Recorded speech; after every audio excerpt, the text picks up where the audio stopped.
आज कोरबा जिले में भारतीय जनता पार्टी के नवनियुक्त छत्तीसगढ़ शासन के नेता प्रतिपक्ष जांजगीर चांपा विधायक नारायण चंदेल गुरुवार को पहली बार कोरबा पहुंचे। उनके आगमन पर कोरबा के सीतामढ़ी और ट्रांसपोर्ट नगर में स्वागत के सैकड़ों कार्यकर्ता ढोल ताशे और फूलमालाओं के साथ नजर आए। जैसे ही नेता प्रतिपक्ष नारायण चंदेल का कोरबा आगमन हुआ, भाजपा कार्यकर्ताओं ने उनका भव्य स्वागत किया। ट्रांसपोर्ट नगर में नेता प्रतिपक्ष को लड्डुओं से तोला गया। ट्रांसपोर्ट नगर स्थित जिला भाजपा कार्यालय में जिला अध्यक्ष श्री राजीव सिंह अपने समस्त कार्यकर्ताओं के साथ नेता प्रतिपक्ष का स्वागत किया है। जहां स्वागत के बाद नेता प्रतिपक्ष ने कार्यकर्ताओं से सौजन्य मुलाकात की और आगामी विधानसभा चुनाव की तैयारियों के लिए उनसे चर्चा भी की है। कोरबा आगमन के दौरान नेता प्रतिपक्ष नारायण चंदेल मीडिया से भी रूबरू हुए। मीडिया से चर्चा करते हुए कहा कि भूपेश सरकार की बुनियाद ही झूठ पर है। कांग्रेस द्वारा विधानसभा चुनाव के पहले जन घोषणा पत्र तैयार किए गए थे, जिसमें 36 वादे किए गए थे। हाथ में गंगाजल उठाकर कसम खाई थी कि हमारी सरकार बनते ही प्रदेश में पूर्ण शराबबंदी होगी। हम बेरोजगार नौजवानों को रोजगार देंगे या फिर बेरोजगारी भत्ता देंगे। कर्मचारी अधिकारियों को केंद्र सरकार के अनुरूप महंगाई भत्ता देने की बात कही गई थी। नेता प्रतिपक्ष ने कहा, इन सब मुद्दों को लेकर भारतीय जनता पार्टी सड़क से सदन तक की लड़ाई लड़ेगी। उन्होंने कहा कि भूपेश सरकार के प्रति जनता के बीच आक्रोश पनप रहा है, जो आने वाले चुनाव में जनता का आक्रोश लावा बनकर भूपेश सरकार पर फूटेगा और इस बार इस सरकार की विदाई तय है। कि जब से प्रदेश में श्री भूपेश बघेल जी के नेतृत्व में छत्तीसगढ़ में कांग्रेस की सरकार बनी, ये कांग्रेस का शासन नहीं है बल्कि ये कुशासन के रूप में परिवर्तित हो गया है। और इस भूपेश सरकार की जो बुनियाद है वो झूठ पर है। पूरा छत्तीसगढ़ की कांग्रेस सरकार झूठ का पुलिंदा है।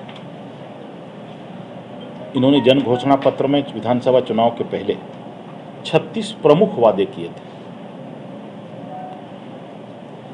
और उस 36 प्रमुख वादों में अनेक वादे बहुत महत्वपूर्ण थे। इन्होंने गंगाजल उठा करके कसम खाया था कि हमारी सरकार बनते ही हम पूरे छत्तीसगढ़ प्रदेश में पूर्ण शराबबंदी लागू करेंगे। हम बेरोजगार नौजवानों को 10 लाख बेरोजगार नौजवानों को रोजगार देंगे या बेरोजगारी भत्ता देंगे 2500 रुपया। कर्मचारी अधिकारियों को हम नियमितीकरण करेंगे, उन्हें केंद्र के समान महंगाई भत्ता देंगे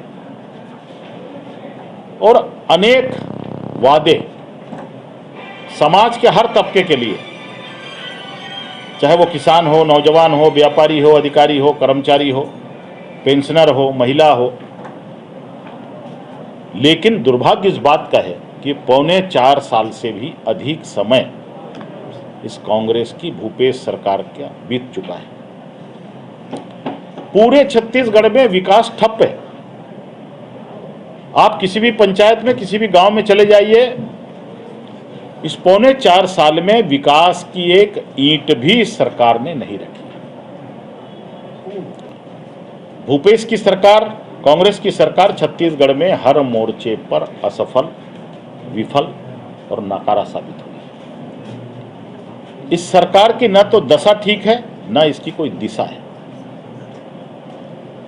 इस राज्य सरकार की नीति और नीयत दोनों खराब है। पूरे छत्तीसगढ़ में इस कांग्रेस सरकार के जमाने में प्रशासन का राजनीतिकरण और राजनीति का अपराधीकरण किया जा रहा है। आप देख रहे हैं भी नेशनल क्राइम ब्यूरो की जो रिपोर्ट परसों आई है, छत्तीसगढ़ तेजी से प्रथम पायदान की ओर बढ़ रहा है अपराध में। छत्तीसगढ़ विकास में पिछड़ रहा है, लेकिन आपराधिक घटनाओं में यह तेजी से आगे बढ़ रहा है। और इन सारे मुद्दों को लेकर भारतीय जनता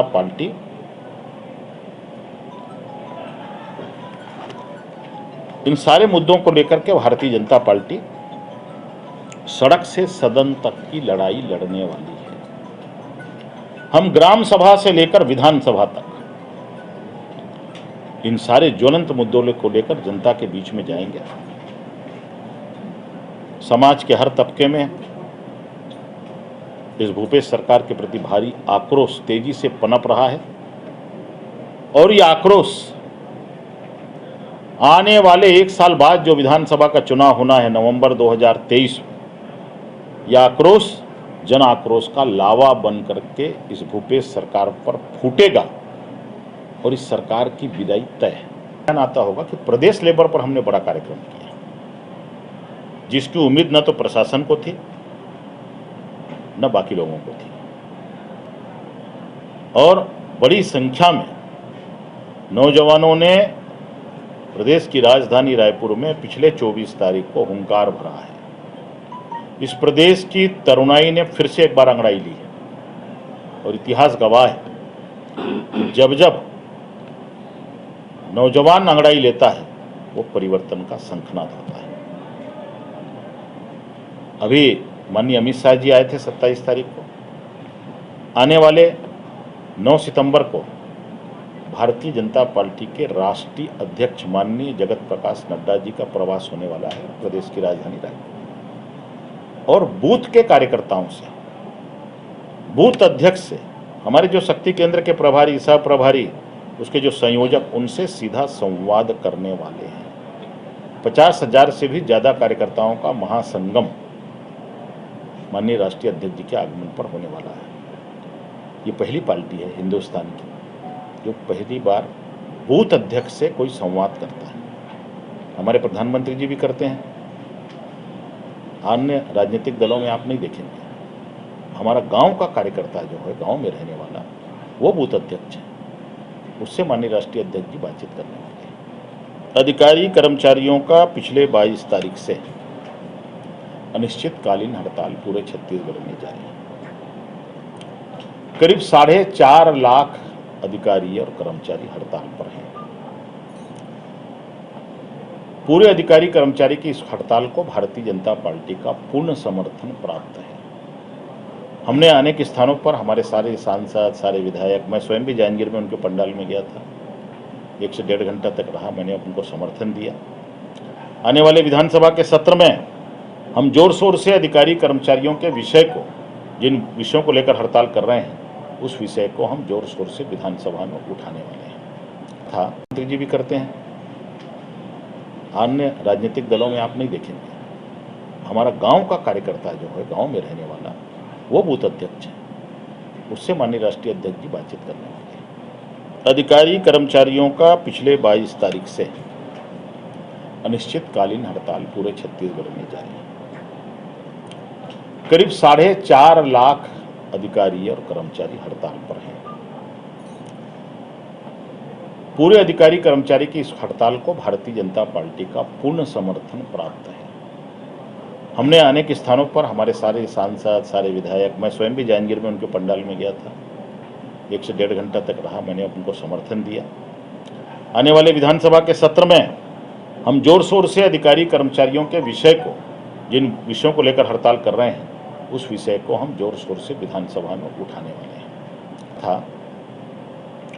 कि इस भूपेश सरकार के ज़माने में, छत्तीसगढ़ की कांग्रेस सरकार के ज़माने में, राजधानी का धरना स्थल छोटा पड़ते जा रहा है। जो बूढ़ा तालाब में निर्धारित स्थान है प्रदेश की राजधानी में, वो बहुत सकरा होते जा रहा है, छोटा पड़ते जा रहा है, क्योंकि आंदोलन बढ़ते जा रहा है। इस सरकार के खिलाफ में आक्रोश बढ़ते जा रहा है। सिर्फ अधिकारी कर्मचारी संगठन नहीं, और भी जितने संगठन हैं, चाहे वो मितानिन हो, चाहे वो आंगनबाड़ी कार्यकर्ता हो, प्रेरक हो, सचिव हो, पटवारी है, कोटवार है, पुलिस है, ये सारे लोग जो है वो आंदोलन की तरफ जाने वाले हैं। इस सरकार के खिलाफ मैंने कहा कि हर समाज के हर तबके में गुस्सा है, और वो गुस्सा धीरे धीरे तेजी के साथ में आक्रोश में बदलेगा। और एक बार अगर लोग इस सरकार को नापसंद कर दिए तो आप समझिए कि ये परिवर्तन का संकेत है।